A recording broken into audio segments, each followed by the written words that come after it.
Hello, everybody, and welcome to day 75 of The Longing. What a wonderful day.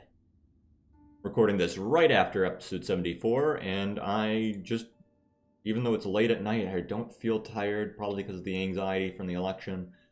I just want to try reading some of those new books we got. Let's see, starting with the shortest one, which is just one page, and move from there. And then we should definitely read whatever the scary book is. And what is this one page? The Secrets of the Moss Carpet by Muscosius Hirsch. It is I, dear reader, who have discovered an old and forgotten art, the art of moss weaving. The instructions are as simple as they are effective. Simply take a bunch of moss, I recommend 12 evenly sized clumps, and braid together their natural fibers, one thread at a time. Skinny, bony fingers are best for this kind of work. I wonder if this is written about us. One cannot but fail with the kind of sausage fingers prevalent in this day and age. Now once you have braided enough, add another layer of moss on top. Intertwine that in the same manner as the layer below, but now braid only every second thread. In this way, you can create an irregular pattern that will be more stable. Following this procedure, let the moss rest, and maybe yourself too. You have successfully created a moss carpet. Yeah, that definitely seems like a meme book written for this game, but I don't know. Alright, let's check out, well, whatever the scary book is. Are you guys ready? Are you scary trigger warning for scares in case this is scary? Check out, there's 4 pages. Warning, this sorcery will explode your head into 10 million pieces. Risk your own red. Spooky story of the spooky man. Once, up and down a time, there was a game that was called Team Fortress 2. I'm gonna read this and actually try and make this scary. It has always heard about it in school, and I very liked shoot games.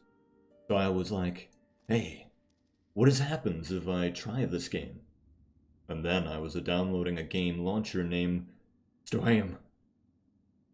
Was a very exciting moment in my life.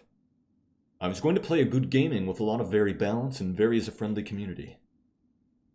For some as a reason, it stopped the download at exactly 666%. Was weird, but it was very spooky as number. But it is unfreezed later, 11 minutes. Then is click on store and download Team Fortress 23 on. While I was downloading Wary Game, my computer is start speech to me. He is say, "Viewers will die 24 hours per week." I replied, "Ah!" The game finale is now a download, and I launch the game. A spooky man with a valve his back forehead. I've been there, man, I've been there. He truns to me, and then I get scared.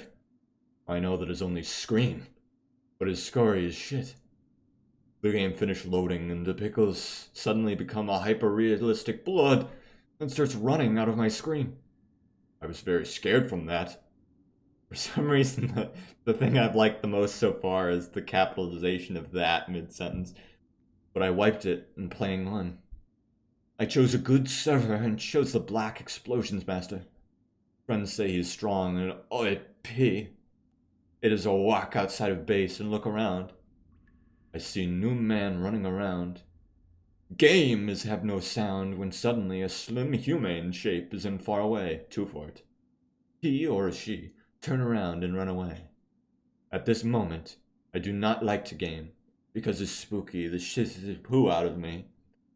A man walk in room and I think I am masturbating because she has hear me yell like a psychopath, and it says, "Speak silence." I say, "Okay." Then ma'am leaves the room.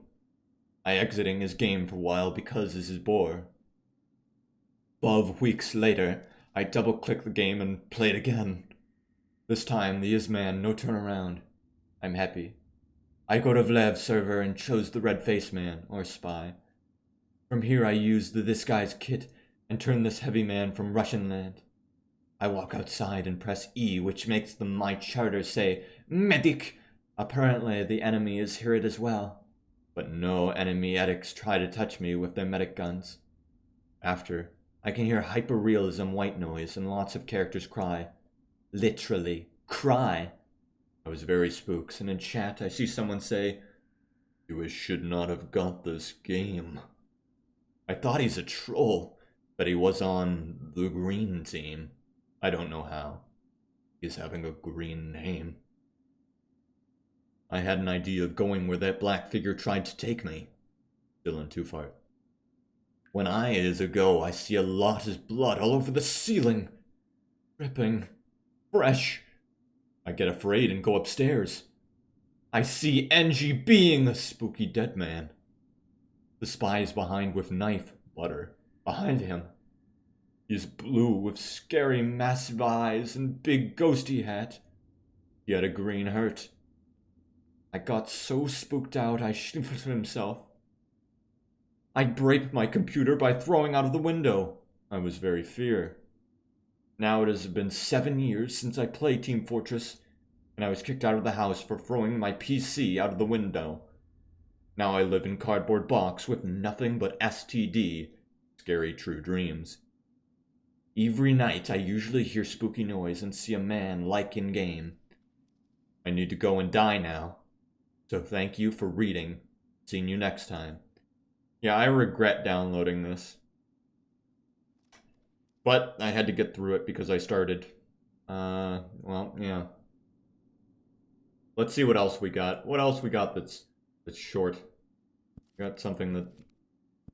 Things past 29 pages. No, that is not true. Postpone. Anything else? Monte Cristo. Oh, it's only 710 pages.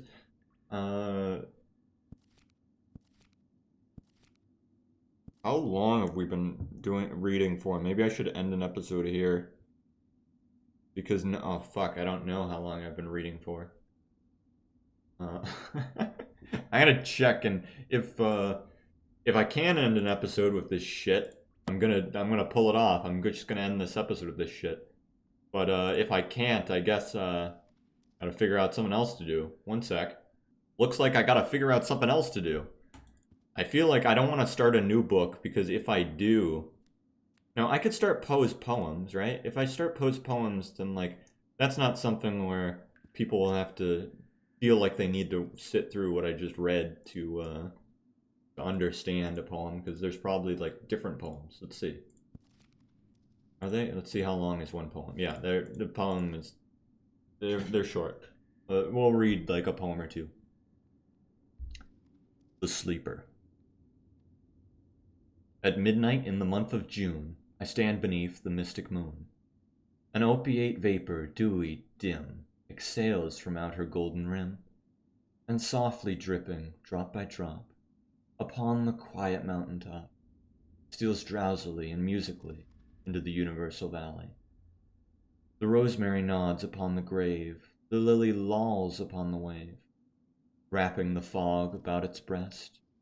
The ruin moulders into rest, looking like lave. See, the lake conscious slumber seems to take, and would not for the world awake. All beauty sleeps, and lo, where lies her casement, no idle reading, no, her casement up open to the skies, Irene with her destinies. O lady bright, can it be right, this window open to the night? The wanton airs from the treetop laughingly through the lattice drop. The bodiless airs a wizard rout flit through thy chamber in and out, and wave the curtain canopy so fitfully, so fearfully, above the closed and fringed lid, 'neath which thy slumbering soul lies hid, that o'er the floor and down the wall, like ghosts the shadows rise and fall. O lady, dear, hast thou no fear? Why and what art thou dreaming here? Sure thou art come o'er far-off seas, a wanderer to these garden trees. Strange is thy pallor, strange thy dress, strange above all thy length of tress, and this all solemn silentness. The lady sleeps, O may her sleep, which is enduring, so be deep. Heaven have her in its sacred keep. This chamber changed for one more holy, this bed for one more melancholy. I pray to God that she may lie forever with unopened eye, while the dim-sheeted ghosts go by. My love, she sleeps. Oh, may her sleep, as it is lasting, so be deep. Soft may the worms about her creep. Far in the forest, dim and old, for her may some tall vault untold, some vault that oft hath flung its black and winged panels fluttering back, triumphant o'er the crested palls of her grand family funerals. Some sepulchre remote alone, against whose portal she hath thrown, in childhood, many an idle stone. Some tomb from out whose sounding door she ne'er shall force an echo more, willing to think, poor child of sin, it was the dead who groaned within. I didn't properly follow that one. Let's go for one more, a dream. In visions of the dark night, I have dreamed of joy departed, but a waking dream of life and light hath left me broken-hearted. Ah, what is not a dream by day to him whose eyes are cast on things around him with a ray turned back upon the past? That holy dream, while all the world were chiding, have cheered me as a lovely beam, a lonely spirit guiding. What though that light through storm and night so trembled from afar? What could there be more purely bright in truth's day star? I thought that would go further. You can tell I'm not really processing this on some intense level. I haven't like, oh wow, that really spoke to me or anything, but it's fun nonetheless. I said one more, but I'm going to actually read another one. Spirits of the Dead, 1. Thy soul shall find itself alone, mid dark thoughts of the great tombstone, not one of all the crowd to pry into thine hour of secrecy. 2. Be silent in that solitude, which is not loneliness, for then the spirits of the dead who stood in life before thee are again in death around thee, and their will shall then overshadow thee. Be still. 3. For the night, though clear, shall frown, and the stars shall look not down from their high thrones in the heaven, with light like hope to mortals given, but their red orbs without beam to thy weariness shall seem as a burning and a fever which would cling to thee forever. 4. Now our thoughts thou shalt not banish, now our visions near to vanish. From thy spirit shall they pass, no more like dewdrops from the grass. 5. The breeze, the breath of God, is still in the mist upon the hill. Shadowy, yet unbroken, is a symbol and a token. Yet how it hangs upon the trees, a mystery of mysteries. That one felt the most intense for me, but maybe because I was sort of tying it in with what we were just saying, because this sort of feels like reminiscent of the idea of like loneliness, solitude, and whether or not we're together. I was thinking about like that whole idea of like individualism, but in a possible science fiction future where death is not